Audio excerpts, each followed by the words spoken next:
Good morning. My name is Ank Kleinmeulman. Our website is www.cwowi.eu, Church Without Walls International. We are part of a worldwide network of house churches.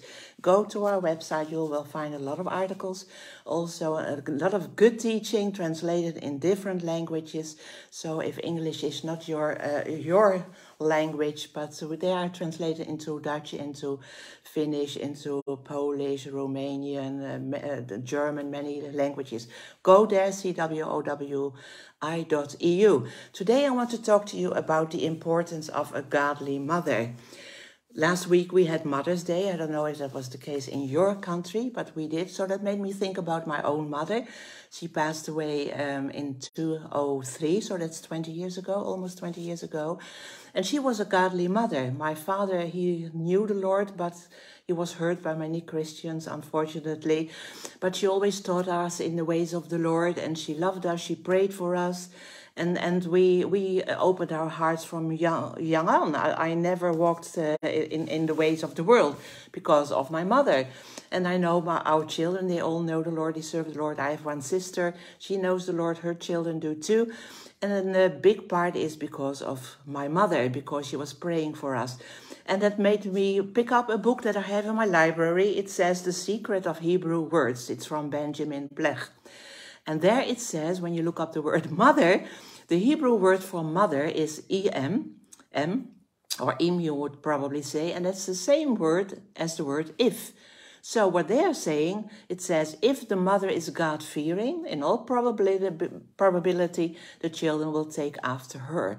But if she is not, the children will also take after her. So the mother, in Jewish thinking, the mother is the big if of family life. In her hands is the fate of her children. As the mother goes, so goes the child. And they even say that women are more important than men in religious training, and they are to be taught first, for the mother is the if of family life. And they say the woman looks forward, not backward, and her role, more than history, is destiny. And that made me think about godly women in the Bible.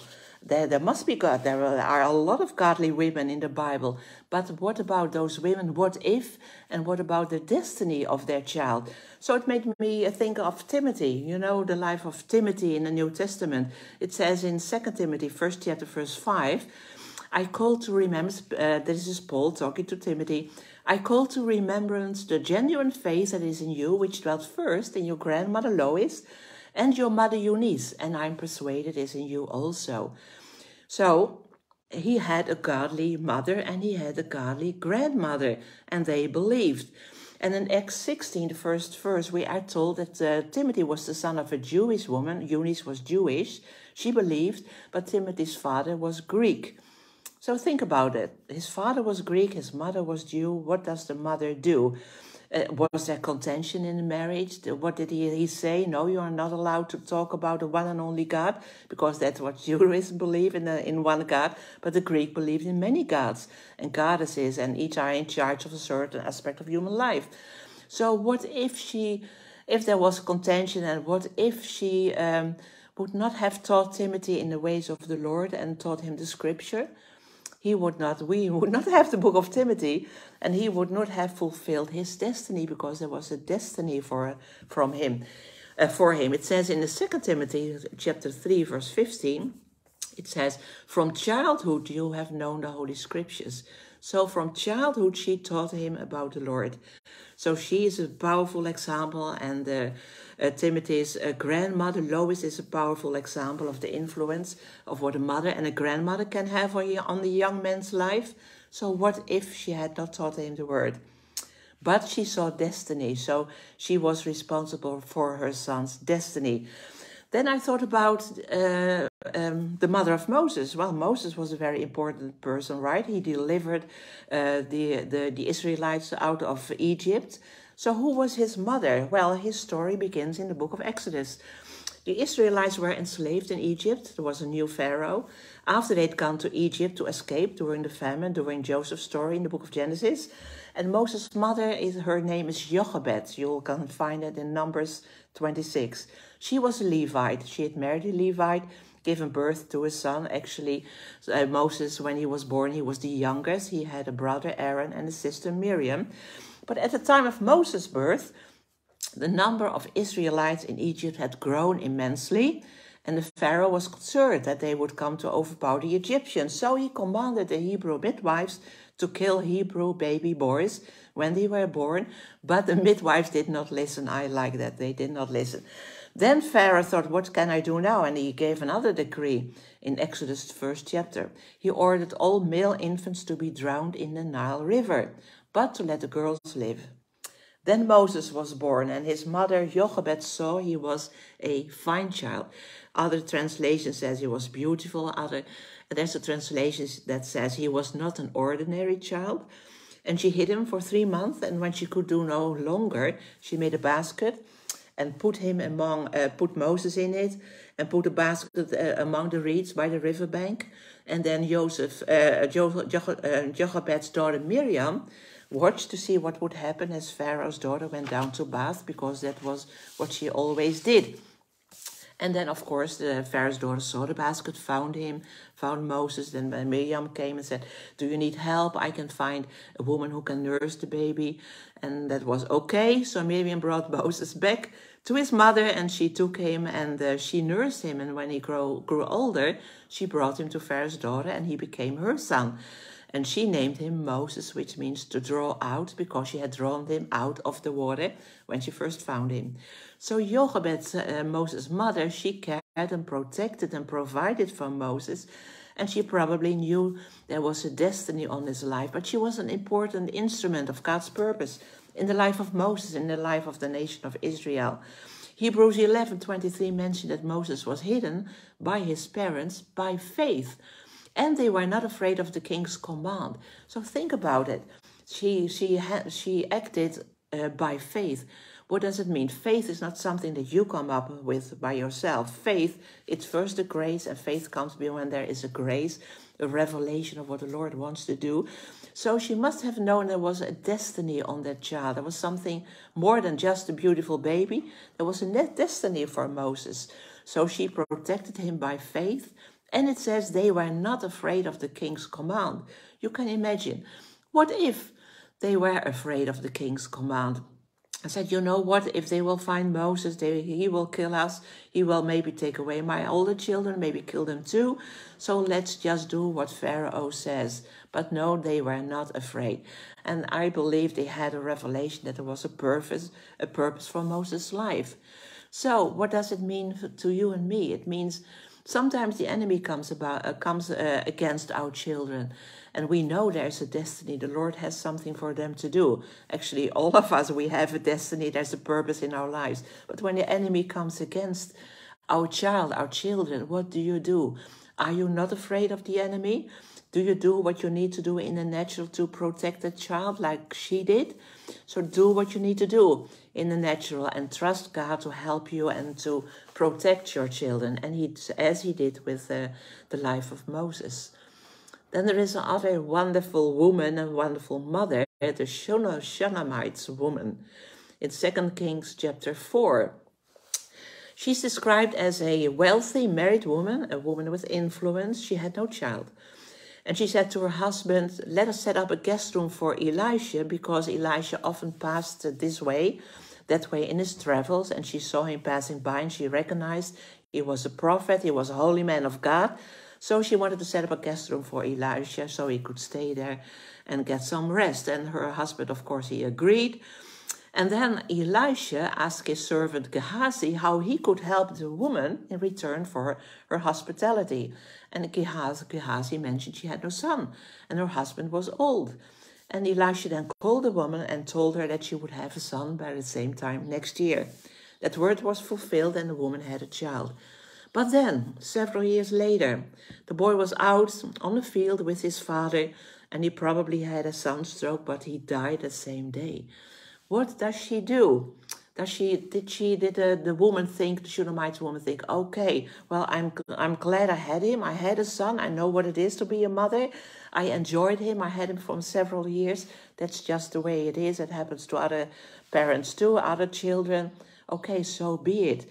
But what did she do? No, she laid him on the bed of the man of God, of Elisha.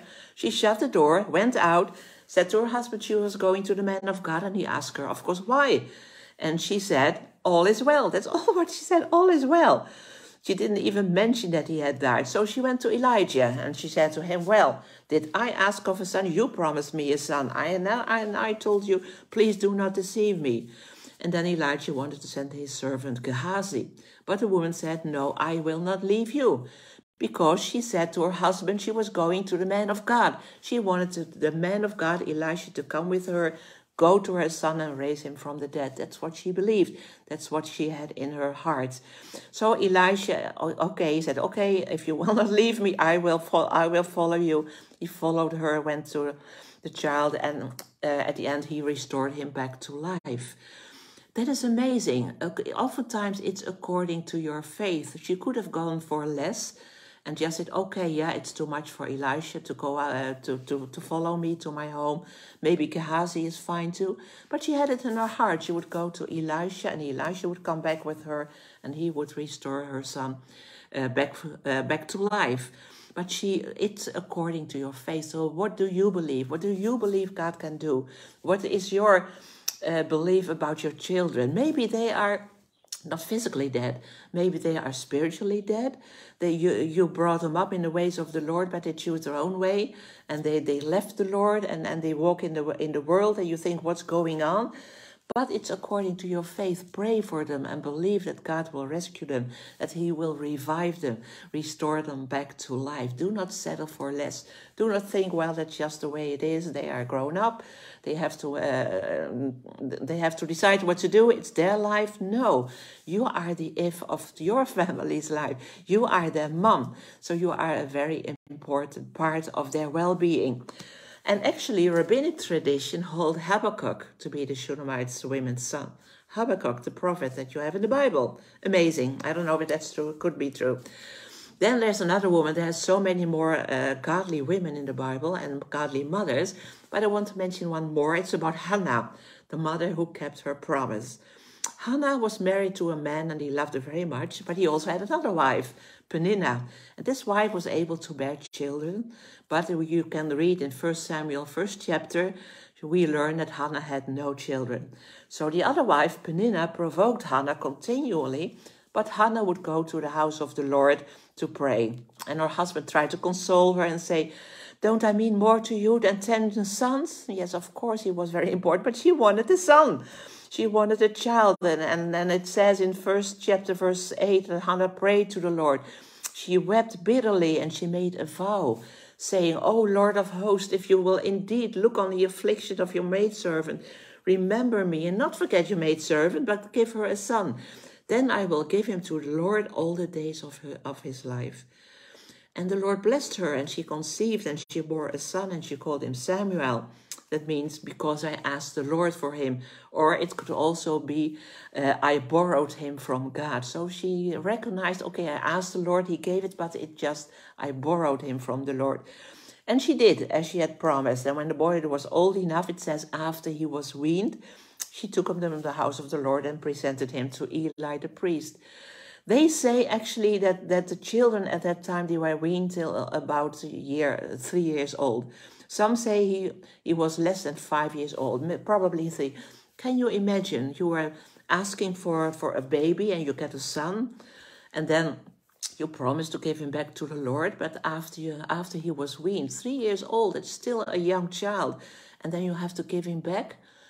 What could she have done? What if she would have said, that's too hard on me. I just can't do it. I know I made a promise, but I think I will break my promise and God will forgive me. He knows how I feel and so on. No, she kept her promise. She brought him to Samuel the priest. And it even said that from time to time she would come and visit her son. And Samuel, that is a son of destiny. He was the prophet, he was the priest, and we have Samuel, the book of Samuel in the Bible. So yeah, when you go back to what the importance of a godly mother, she is the if in family life. If she follows the Lord, obeys the Lord, most probably her children will do so. So if you are a mother, be bold and do what you need to do in the natural and trust the Lord to help you and to be with you. It's according to your faith. What do you believe for your children? What do you have in your heart for your children? What's your child's destiny? And go for it and do not settle for less. And the Lord will bless you and He will help you. I hope it was a blessing to you. If you want to email me, have questions, you can do so. Go to cwowi.eu. You find our email address over there, and you'll find a lot of more articles and videos. See you next time. Bye-bye.